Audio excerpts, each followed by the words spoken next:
అయినా ఇది చిరంజీవి అభిమానులను బాధపరుస్తోంది కనుక చిరంజీవి పట్ల గౌరవాన్ని చూపుతూ ఈ పదాన్ని ఉపసంహరించుకోవాలని అంటానికి ఏంటి అభ్యంతరం? నాకు నిజంగా అర్థం కాదు. ఇంత మైల్డ్గా కూడా జనసేన రియాక్ట్ కాలేకపోతే ఇక జనసేన స్పైన్ టెస్ట్ కదా, ఇది వెన్నెముక టెస్ట్. ఈ విషయంలో కూడా మాట్లాడవద్దు, ఏ విషయంలో మాట్లాడతారండి? దానివల్ల వైసీపీ ప్యాకేజ్ అనే ఆరోపణలకు బలం చేకూరుతుంది కదా. చంద్రబాబు నాయుడు విషయంలో సొంత అన్నను మెగాస్టార్ని ఏమన్నా పవన్ కళ్యాణ్ ఏమీ చేయలేని పరిస్థితి అని వైసీపీ వారు విమర్శించడానికి జనసేన అవకాశాన్ని ఇస్తుంది కదా.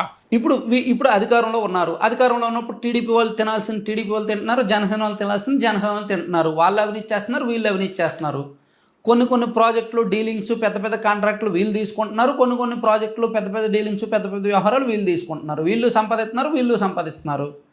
వీళ్ళకి రాజకీయం భవిష్యత్తు కావాలి, పార్టీ నిలబడాలి. వీళ్ళకి భవిష్యత్తు కావాలి, పార్టీ నిలబడాలి. డబ్బులు ఏమి ఊరికే రావుగా పార్టీ నిలబెట్టడానికి, పార్టీ ఆఫీసులు కట్టడానికి, దానికి దీనికి. కాబట్టి ఎవరిదా వాళ్ళకు ఉంటుంది. ఒక పార్టీ దగ్గర ఇంకో పార్టీ ట్రాన్సాక్షన్స్ అనేవి నడవు. కొన్ని డీలింగ్స్ ఉంటాయి, కొన్ని వ్యవహారాలు ఉంటాయి.